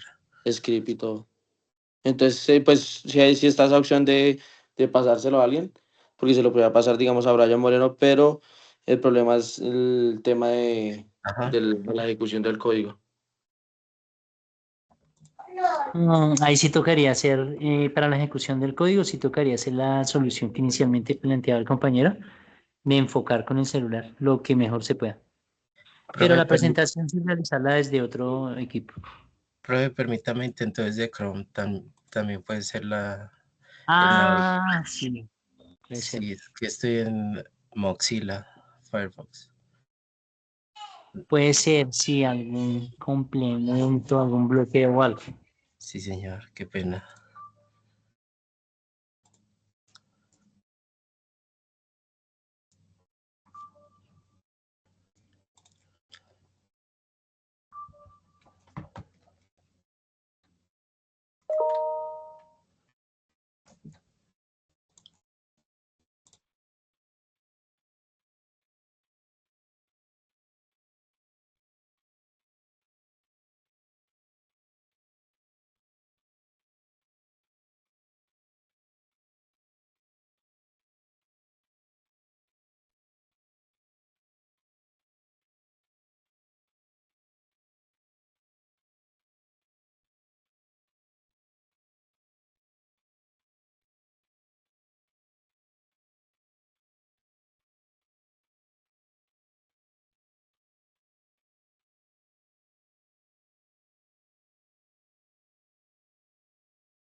Voy a intentar compartir pantalla desde Chrome. A ver si ya se ve. Ok. Pantalla completa. ¿Me confirman si se ve? Sí, ahora sí lo estamos viendo. Sí, ¿Sí? ahora sí, ahora sí, ahora sí, ahora sí. Sí, sí, Ay, ahora sí, sí. entonces sí, sí era el navegador, qué pena. Sí, eso yo le iba a decir, eso es lo mismo que era. Ya. Bueno, listo. Entonces, buenas tardes a todos, compañeros y profesor. Hoy vamos a hablar sobre la ejecución asincrónica y multiplexación de terminales junto a mi compañero Daniel Santiago Parra Escobar y la persona que les habla, Nicolás Moreno. Entonces, como primero, pues vamos a seguir este orden. Primero vamos a ver el problema de raíz, luego vamos a ver los dos conceptos clave que lo explican. Después las herramientas concretas que existen en Linux para solucionarlo y una comparación rápida con Windows. Esta comparación pues va a ser de Linux y Windows y pues vamos a cerrar con la conclusión. Siguiente. Entonces, ¿qué pasa si la conexión remota se cae a mitad de una tarea larga? Sería la gran pregunta. Pues entonces vamos a imaginarnos una situación que en este caso podría ser de que, digamos, nos conectamos a un servidor, el cual pues un servidor remoto usando un SSH, lanzamos un script que pues va a procesar datos durante 3 horas y pues digamos puede ser a largo de un tiempo de 20 minutos, algo así. Se puede, digamos, la luz o puede caerse el wifi o simplemente pues se cierra el computador y pues ¿qué pasa con ese proceso? Pues se muere. Y pues esto tiene pues una razón muy técnica y concreta. Cuando se conectan por SSH, el sistema crea pues una jerarquía de procesos. SSH, pues como bien sabemos, es como el abuelo, el shell terminaría siendo la terminal donde pues escriben, que sería siendo el padre, y el comando que pues nosotros ejecutamos, que lanzamos, pues sería siendo el hijo, ¿no? Cuando el SSH se cierra, pues el sistema operativo le manda pues una señal a todos sus descendientes, que sería el hijo y el padre. Esa señal se llama pues el SIG-UP. Entonces, que viene de Signal Hand Up, como colgar un teléfono, básicamente. Y por defecto, pues cuando un proceso recibe esa señal, pues obviamente va a morir. Así que no, así que no es que el servidor pues haga algo mal, sino es simplemente que los procesos están atados a la sesión que los creó, que en este caso pues venía siendo el abuelo. Si la sesión pues muere, ellos mueren también y pues el resultado de horas pues va a ser, el trabajo de horas va a terminar siendo pues perdido, básicamente.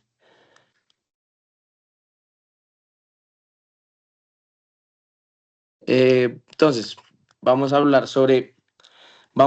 dar conceptos claves sobre la ejecución asincrónica y sobre el multiplexación de terminal. El primero, pues, es la ejecución asincrónica. Normalmente, cuando nos escriben un comando en la terminal, el shell se queda completamente bloqueado, después esperando a que ese comando termine. No pueden escribir nada más, no pueden hacer, pues, básicamente nada. Eso es una ejecución sincrónica. Uno, pues, espera al otro. Eh, la ejecución asincrónica es lo contrario, pues en vez de quedarse pues esperando, el sistema pues va a lanzar la tarea y sigue pues literalmente ¿con qué? Pues con su vida. ¿Cómo se hace pues esto en la terminal? Con un símbolo muy simple que viene siendo el símbolo de la I, que lo conozco de esa manera. Al final del comando, si escriben sleep 60, el shell se bloquea en un minuto, pero si escriben sleep 60, el proceso se va al fondo. El shell queda pues obviamente libre de inmediato y pueden seguir trabajando. Esto no, pues, no solo es un truco que se puede decir de la terminal, sino es un artículo académico que pues revisamos que mostró, que mostró que aplicar programación asincrónica en simulaciones computacionales pueden hacerlas entre 1.87 y 2.91 veces pues, más rápido.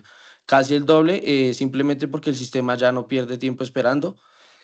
El segundo, pues, es ya el multiplexación de terminal, que pues esto significa que usar un solo canal para manejar múltiples señales a la vez. Cuando el cable, digamos, de televisión manda ciertos canales por un solo cable físico. Entonces, el contexto de esto, básicamente, es que el multiplexor, lo más popular, lo que hace es crear un TMUX, que es crear un servidor que vive directamente en la máquina remota, completamente independiente de la conexión SSH. Tus sesiones de terminal viven pues dentro de ese servidor, no dentro de SSH. Entonces la diferencia está en que si TMUX, que sin TMUX, sí, SSH se cae, todo muere. Pero con TMUX, pues SSH se cae, pero el servidor de TMUX sigue vivo y pues los procesos siguen corriendo y cuando pues nos volvemos a conectar, te reconectas a TMUX y todo está exactamente igual, pues a como se dejó.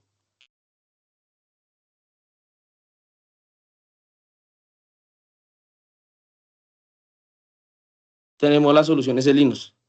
Tenemos la herramienta NoHub, que el comando es NoHub Comando Massive. Cuando lo usamos, antes de iniciar, ¿qué hace? Pues lo que hace es ignorar la señal SIGUP. El proceso sigue pues obviamente corriendo, aunque cerremos la sesión. Otra herramienta es DSong, el comando es el que miramos en pantalla.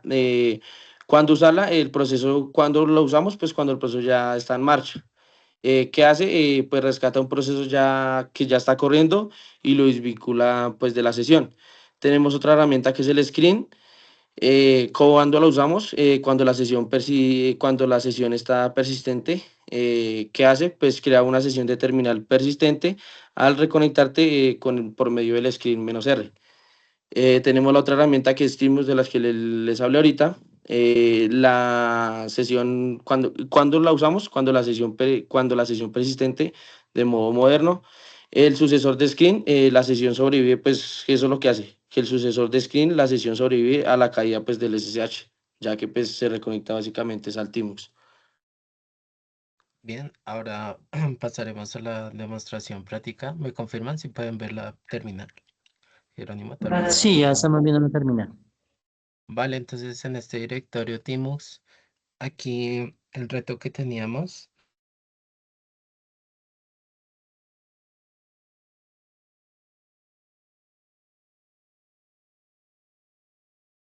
Largo que desarrollamos. Entonces, acá está son primero, acá explica qué es este script. Bueno, lo desarrollamos en Bash, lenguaje de la terminal de Linux.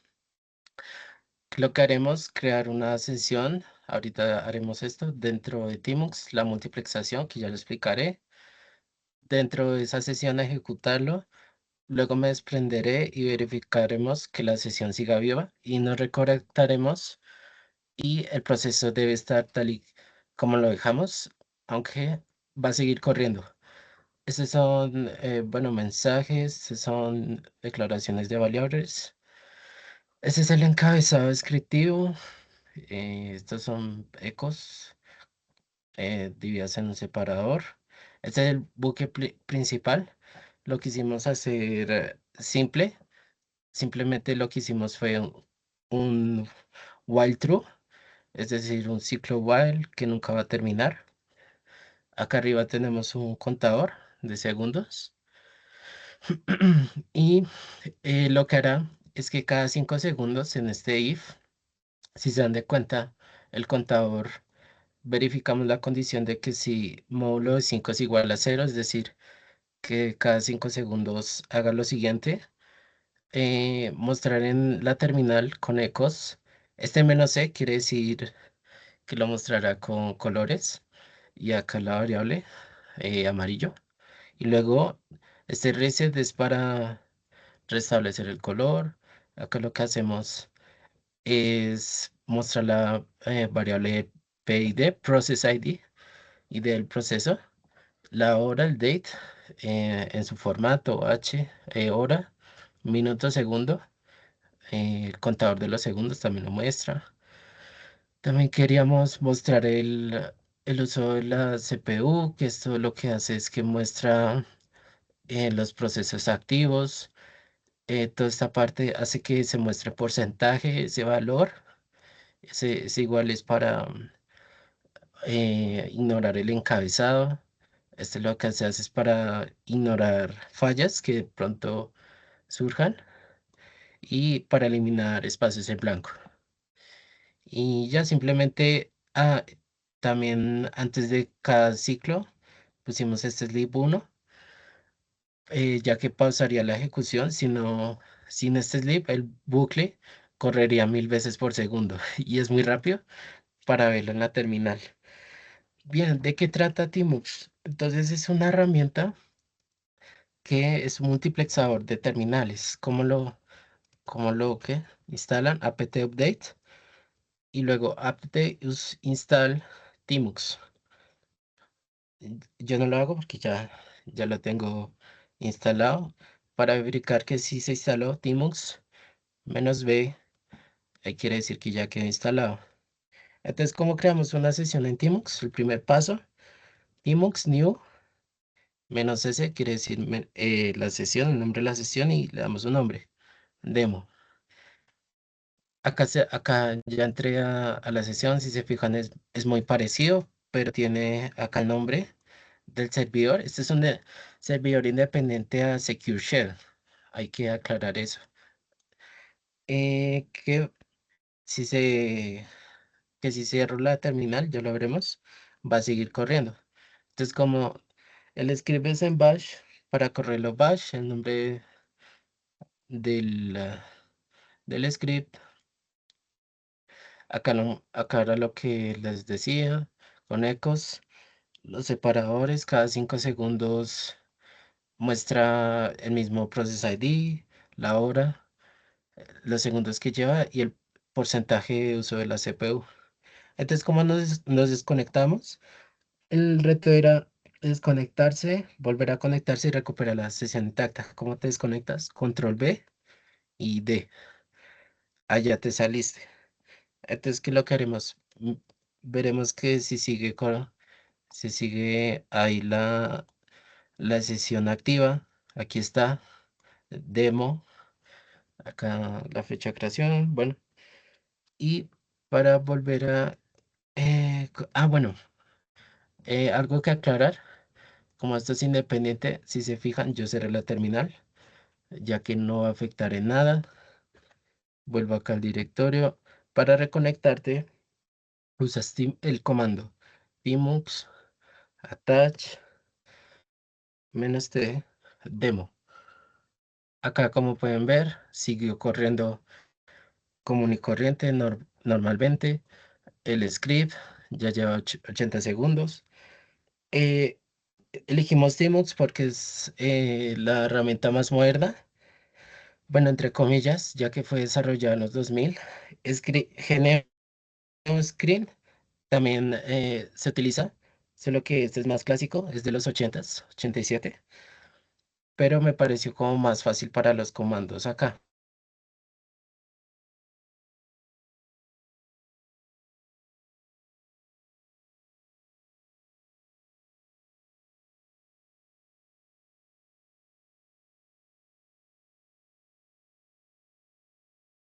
Le hice eh, ventanas.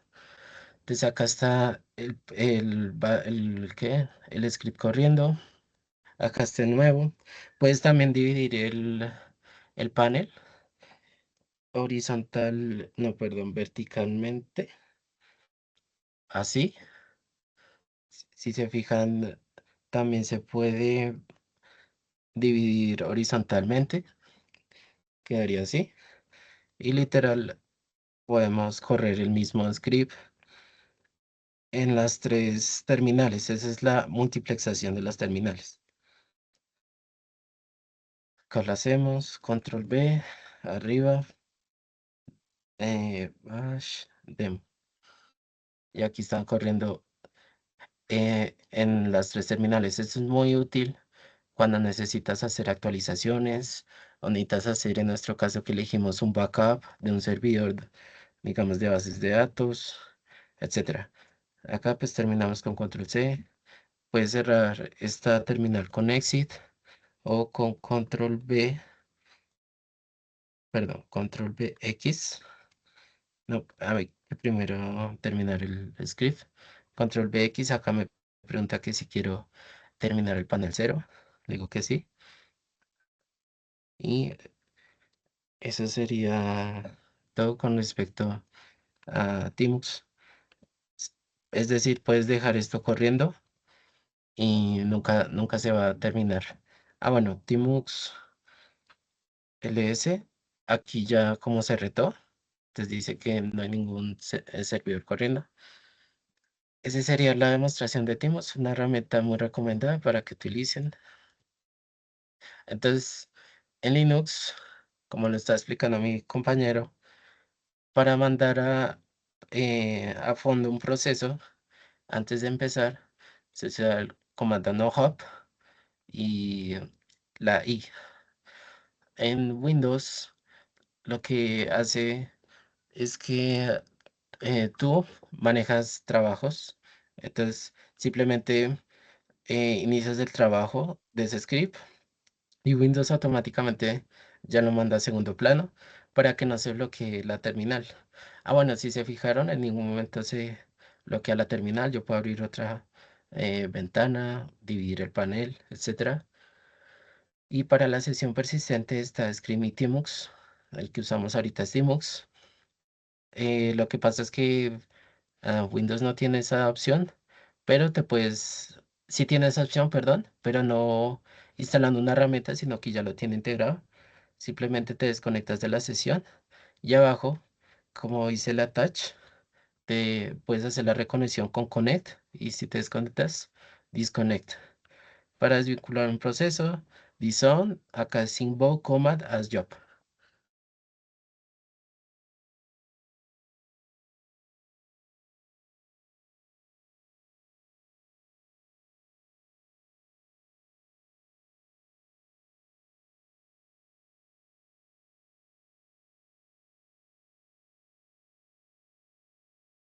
A mí se me va la voz, no sé si a los demás también. Y Ay, es perdón, que perdón, profe. estás, Le hablé con el sí estás micrófono esperando apagado. que... Disculpe. Ok, Entonces, en como conclusiones. vimos, el problema pues no es la conexión, sino que el problema pues básicamente es que no estamos preparados para cuando esto pase, ya que pues no tenemos previsto, digamos, en qué momento se puede ir el wifi, en qué momento se puede ir la luz, etcétera. Entonces, bueno, básicamente la ejecución asincrónica pues nos da la libertad para no quedarnos bloqueados esperando y pues Teamwork nos da la tranquilidad de saber que aunque pues todo falle del lado de la conexión, del lado del servidor pues todo va a seguir corriendo, como lo logramos ver en el ejemplo que nos mostró mi compañero. No es una herramienta complicada ni un concepto pues difícil, es simplemente saber que existe y que pues podemos usarlo y también pues saber cómo podemos utilizar esta herramienta. Bien, eso sería todo, gracias. Hasta luego, gracias. Bueno, muchachos, muy buena presentación, muy interesante. Los paralelos que plantearon, los elementos que decidieron exponer y sobre los cuales hicieron énfasis. Muy acertada la escogencia de qué elementos resaltar. De pronto, al investigar, al realizar sí, esta investigación que efectuaron para la temática que les fue asignada, ¿hay algún tema que les haya resultado de pronto novedoso? ¿Algún tema que quizás de pronto no hayan tenido la posibilidad de experimentar en otras asignaturas, muchachos? Por mi parte, yo no conocía esta herramienta Tmux y me parece muy interesante porque me hubiera sido muy útil antes para correr varios procesos, lo que hablamos de la ejecución asincrónica, para que la terminal no se quede bloqueada y puedas continuar y dejar eso en segundo plano. Eso me pareció interesante a la hora de investigar, no lo conocía. De mi parte, profe, básicamente también es lo mismo. La verdad nunca había escuchado el tema de multiplicación de la terminal y de ejecución asincrónica tampoco. Y pues, como lo dijo mi compañero, es, digamos, la herramienta Timus, es algo que la verdad pues ayuda demasiado y que pues no tenía el conocimiento y ya pues teniendo toda esta investigación y realizando pues el código, el script y todo, pues logré entender pues todo el tema de Tmux y de multiplicación de terminal y ejecución asincrónica.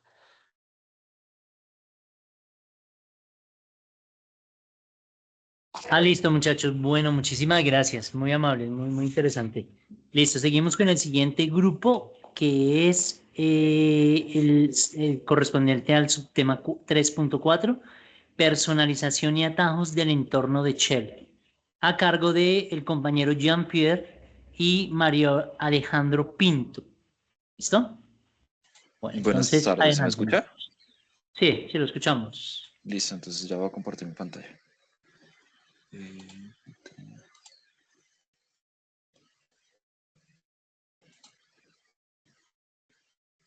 ¿Me comentan si ya la pueden ver? Sí, sí, ya lo estamos viendo. Perfecto, entonces mi compañero va a iniciar. Bueno, buenas tardes.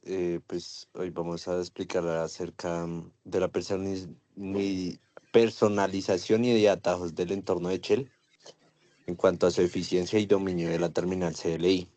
Eh, pues esto se enfoca más que todo cómo mejorar la eficiencia del trabajo en la terminal. La terminal o el CLI, que es nuestra interfaz de la línea de comandos, pues esta es nuestra herramienta fundamental en sistemas como Linux, Mac y también en Windows. Sin embargo, muchas personas la usan en una forma básica sin aprovechar su verdadero potencial. En esta presentación vamos a ver por qué es importante personalizarla, cómo funcionan sus archivos de configuración y cómo optimizar el uso del pad y qué diferencias hay entre las principales shell. El objetivo es entender cómo podemos trabajar más rápido con menos errores y mayor control del sistema. De ahí, ahora que entendemos la importancia de la terminal en el trabajo diario, surge una pregunta clave, la cual es la que está viendo en pantalla: ¿por qué es necesario personalizar la terminal? Y para eso, pues podemos personalizar la terminal. No es solo algo estético, es una necesidad práctica. Un administrador o desarrollador que ejecuta muchos comandos repetitivos cada día, y si no personaliza su entorno, pues pierde tiempo escribiendo lo mismo constantemente. Además, el prompt por defecto no muestra información útil como la ruta actual, la rama del Git o el estado del sistema. Por eso, configurar la terminal permite trabajar más rápido, reducir errores, tener información clave en pantalla. Pues en resumen, no es opcional y pues mejora directamente la productividad de la persona. Bueno, ya para entender pues un poquito más esto, este tipo de configuraciones se hacen en un archivo de perfil. Este archivo de perfil, ¿qué es? Hagan de cuenta la variedad de shells que existen, todas guardan su configuración en uno o varios archivos. Estos se ejecutan automáticamente al iniciar la sesión. ¿A qué se refiere la sesión? Nosotros tenemos como concepto la sesión como pues el de, como yo que sé, cuando uno pone la contraseña en Windows, pero no necesariamente es esto. Una sesión en las terminales, o por lo menos en las terminales de Linux, son cada vez que uno abre la terminal como tal. Existen varios shells, hagan de cuenta están las terminales, que son la diferencia entre ellas, o los lenguajes, por así decirlo, que son estos shells que nosotros les vamos a mostrar. Entre ellos está Bash, que es totalmente conocido, ZSH, Fish y PowerShell, que los primeros tres son de Linux y el cuarto es de Windows. Los primeros tres tienen como objetivo dentro de sus archivos una personalización completa. ¿A qué se refiere esto? Pues cada vez que nosotros iniciamos una sesión, pues en este tipo de archivos de perfil, uno puede configurar tanto las variables de entorno como definir alias y el prompt. Ya más adelante les voy a explicar pues qué es el prompt, pero pues principalmente, como verán, la importancia de este archivo es que literalmente cada que se carga o cada que se abre una terminal, se cargan todas las configuraciones que hay en esta. Entonces, si yo como usuario defino una personalización propia, ahí tendría que hacerlo. Como verán, claramente existe una problemática que muchos ingenieros no entienden, y es que dependiendo de la shell, pues claramente cambia tanto la forma de representarla como el archivo en donde se edita. Entonces, por eso aquí pongo en el bash, el perfil interactivo es esta carpeta de aquí, y para el perfil de login es el bash profile. Esto realmente al final de cuentas es simplemente lo mismo. Te cambian algunos archivos, pero pues es exactamente lo mismo. En ZSH va muy de la mano con Bash, entonces también están como por la misma directriz. Fish es otra shell que es muy distinta porque va más como al entorno del usuario y este solamente carga con un mismo archivo. PowerShell tiene el de Profile, pero generalmente los archivos de perfil de Windows se suelen manejar un poquito con las interfaces, pero de igual forma desde la PowerShell se pueden hacer cambios en este. Ahora, ¿qué es un prompt? Nosotros pues conocemos un prompt como lo que es en la inteligencia artificial, ¿no? Pero un prompt también hace referencia a, por ejemplo, lo que pues ven en este lado. Este tipo de prompts generalmente no tienen ningún tipo de información, tanto en Bash como en ZSH o Fish, solamente pues menciona como el usuario y este tipo de cosas. En algunos casos, por ejemplo en el de Fish, cuando uno comete un error sale un número que simplemente le indica a uno que es un error. Esto sale en rojo. Generalmente, como mencionó mi compañero, este tipo de configuraciones suelen venir en básico y pues como mucha gente no le interesa y cree que simplemente es estético, no lo personaliza, pero a gran medida esto puede ayudarnos con mucho en el tema de tiempo. Por ejemplo, no sé, pues a los que han hecho scripting con Bash, en algún momento han revisado que, por ejemplo, escriben una palabra y le dan al tabulador para que se autocomplete, pero la shell no lo reconoce porque tiene un minúscula o porque tiene una mayúscula. Este tipo de personalizaciones se hacen en el perfil, en el archivo de perfil. Aquí, como mencioné antes, también se manejan las variables de entorno. Si ustedes ya han hecho programas, por ejemplo, con el de Luis Felipe, existen variables de entorno de dos niveles. Uno que es a nivel sistema, que son todas este tipo de cosas que se manejan en el sistema operativo, por ejemplo, en Linux, y una que solemos usar nosotros bastante, si en algún momento han programado con Java, ahí se personaliza en dónde está el archivo, en dónde se encuentra el JDK. Otros usos pueden ser, digamos, en temas como de programas, cuando ustedes haciendo una programación en su máquina, si ustedes definen una variable de entorno, en el código no tendrían que repetir, por ejemplo, la contraseña de su base de datos o el usuario de su base de datos, sino simplemente definirlo como una variable de entorno. Esto hace parte de una muy buena práctica de programación porque pues a la hora de hacer un deploy, pues ese tipo de variables de entorno facilitan que simplemente se cambien las cosas y no se genere tanto problema. Bueno, yo para adelantar les voy a mostrar un poquitico de lo que viene siendo el script. El script en este caso está hecho con Fish porque pues yo sabía que generalmente todo el mundo usa Bash, pero pues para darles otra perspectiva de que shells también existen. Claramente el Shebang pues se pone con un Fish. Eso es para definir una variable que de aquí es como se mencionó en el archivo de perfil, pues esta es la variable que para en vez de estar repitiéndola, esta va a ser la variable de la configuración. Se genera esta marca para, pues, en caso de que ya se haya ejecutado una vez el script, no se ejecute más veces porque puede generar errores visuales o simplemente puede llenar el archivo de perfil y eso puede ser contraproducente. Entonces, lo único que hace es que crea la marca con un grep, busca si la marca existe y si no existe, y si existe, pues no se hace nada y simplemente se cierra el script y si sí existe, y si no existe nada dentro de esto, pues se ejecuta comúnmente. Otra cosa que también se ve mucho en este tipo de personalizaciones, tanto en terminales, es que generalmente siempre se hace un archivo .back, que no es nada más que un backup. Esto se hace en caso de que si una configuración que uno está intentando en un servidor o en su propia máquina, pues no sé, se escribió mal una línea de código o existe una configuración que está mal escrita, pues no se va a dañar toda la terminal, sino simplemente puede volver a la configuración anterior y crea esto, se imprime pues el mensaje que se envió. Una peculiaridad de Fish es que Fish no soporta el LRDoc, que es lo que pues nosotros usamos a veces en Bash para escribir muchas líneas de código, entonces a mí me tocó hacerlo con un echo. Pues con todos ecos, ¿no? Entonces se crea dentro de este archivo lo que ya les había mencionado. Esto de aquí en Fish es para garantizar que la terminal está abierta y no por scripts, entonces es algo necesario. Otra de las cosas que ya había mencionado que se pueden hacer en las personalizaciones de Bash, pues son cosas como los alias. Esto ya los habíamos mencionado, así que pues ya los habíamos leído en clases anteriores, entonces se me hizo necesario explicarlo. Pero pues los alias son configuraciones del sistema que sirven para asignarles comandos para que sea pues mucho más sencillo. En vez de escribir todo un comando largo, es escribir simplemente unas letras o cualquier cosa. Por ejemplo, en este alias puse un LL que es igual a un LS, pero con personalización de color y con más información, tanto información como de las propiedades de los archivos y cosas así. Hay cosas que se pueden hacer como el CD o este que es de puertos. Este simplemente es un espacio.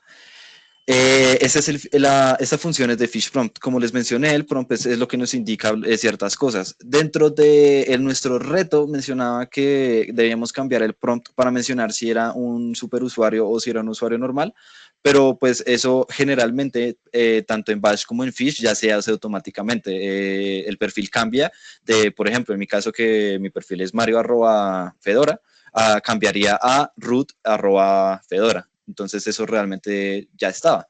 Por ende, nosotros optamos por mejor un prompt que lo que hace es que evalúa si a la hora de escribir códigos, el estado, pues si el estado está en 0, que significa que el código fue exitoso, que no tuvo ningún problema o que no se equivocó, pone un chulito. Y si no, pone el chulito en color verde. Y si no, pues significa que se equivocó. Revisa el estado del código, es decir, cuál fue el error que generó el hecho de que no hayan escrito bien la línea de código, y se pone una X y se pone en color rojo. Este tipo de personalizaciones de colores en mi terminal no se van a ver porque la que yo uso se ve, no distingue tanto los colores, pero simplemente cambia el directorio actual, pues lo cambia a azul y cosas así. Entonces, bueno, voy a ejecutar el script.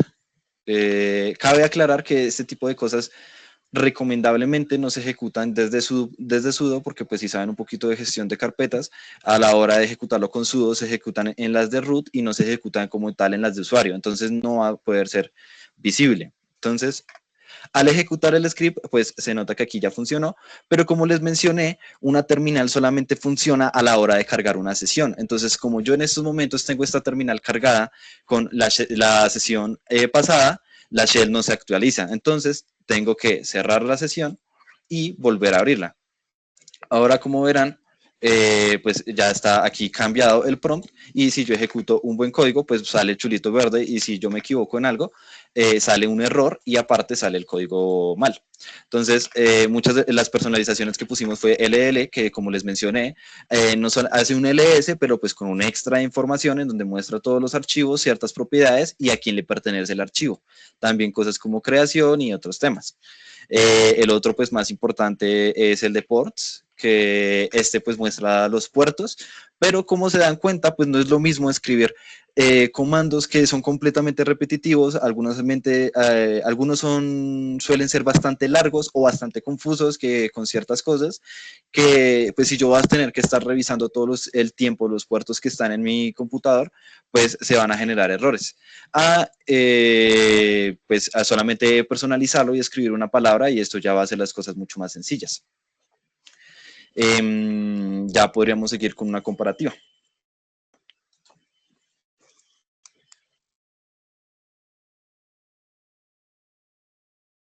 Bueno, como tal, en nuestro panorama general, pues lo que nos brinda es que el shell tiene ventajas según el tipo de usuario, ya sea Bash, que es el más universal, que pues por ende es el más estable y disponible en casi todos los sistemas.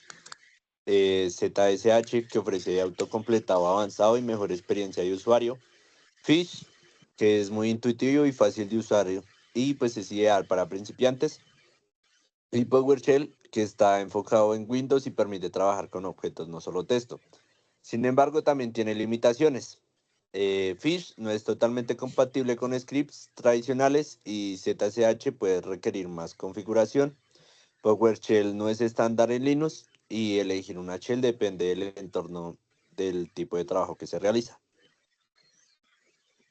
Otras cosas que también pues, se pueden resaltar de aquí es, como les mencioné antes, pues bueno, incluso creo que en la exposición pasada hablaron de que generalmente el predeterminado es Bash, que Bash se encuentra, pues principalmente Bash lleva muchísimo tiempo en Linux, entonces es el estándar completamente tanto en servidores como en otras cosas, que esto también pues se pueden personalizar y claramente pues cuando uno está haciendo una gestión completa de un servidor, todo el tiempo se va a poder visualizar cosas, se tienen que repetir muchos comandos y pues simplemente con este tipo de personalizaciones, al escribir nuestros propios comandos, va a ser mucho más sencillo y se va a ver mucho más fácil.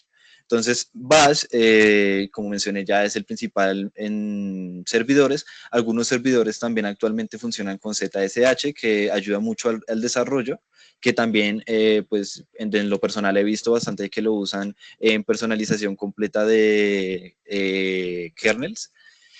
Fish lo utilizan más como personalización porque ayuda mucho a escribir. Realmente no es tan pesado como ZSH, que de hecho bastante, consume bastante de la máquina.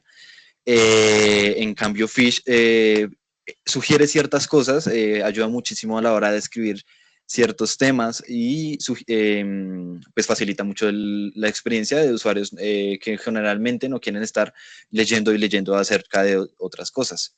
PowerShell, pues claramente al ser de Windows, sirve en entornos de Windows propiamente. También lo he visto que utilizan un poquito PowerShell pues para manejo de ciberseguridad, aunque claramente Windows gana en ese tema. Pero pues claro, el énfasis de este panorama general es demostrar que no solamente existe Bash, no solamente existe PowerShell, sino que existen otros tipos de cosas que se pueden ser utilizadas de distintas maneras. Y ya, pues mencionamos la conclusión.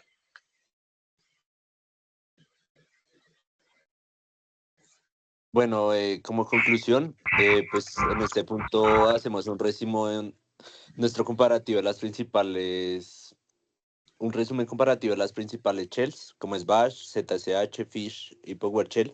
Cada una de estas pues está pensada para distintos usos. Bash, como lo mencionamos, es la opción más universal y estable, por ende ideal para servidores y scripting. ZSH está más orientada a productividad con mejor autocompletado y personalización. Fish es más amigable e intuitiva, pensada para facilitar la experiencia interactiva, y PowerShell se enfoca en entornos Windows y trabaja con objetos en lugar de solo texto. También vemos que cada una tiene limitaciones como consumo de recursos, compatibilidad o complejidad. En conclusión, no hay una mejor que otra, sino que depende del contexto y del tipo de usuario que la vaya a utilizar. Y ya, eso sería todo. Bueno, listo. Muchísimas gracias, muchachos. La misma pregunta que le dije al grupo anterior. ¿Qué temas de los que expusieron tuvieron como un acercamiento inicial y lograron apropiarse conceptualmente? Pues es que, por lo menos en lo personal, yo ya había manejado pues ciertos entornos. Yo pues ya había manejado cosas como Arch y Debian. Entonces, no fue tanto descubrimiento, sino como abrir un poquito también la cantidad de cosas que se pueden hacer, porque pues yo ya sabía que se podían hacer una gran cantidad de cosas, pero no sabía que el entorno se refería a muchas más otras. Entonces, pues siento que también me expandió conocimientos en ciertas cosas que yo no había visto. Ok, bueno, muy interesante para que se den cuenta la utilidad del ejercicio investigativo. Muy bien. ¿Y el otro compañero? Pues yo como tal, pues me llevo más la idea de que pues como los pequeños cambios que nosotros mencionamos como alias o configuraciones, pues nos pueden ahorrar mucho tiempo en el trabajo diario, que pues era como tal nuestro enfoque, nuestra presentación. Ah, bueno, listo, listo, listo. Bueno, muchísimas gracias, muchachos. Muy buena presentación de cierre. Entonces, logramos cubrir de los 4 ejes, logramos cubrir los subtemas todos los subtemas de los 3 primeros ejes. Nos quedaron 4 parejitas pendientes. Esas 4 parejitas pendientes, yo les voy a enviar un correo por interno para que por favor me puedan realizar un videito, el video de exposición en OBS y subirlo bien sea a una plataforma de streaming o colocarlo simplemente en un drive de Google y me dan el enlace, vean el enlace desde el Drive de Google, me lo comparten para que yo lo pueda ver.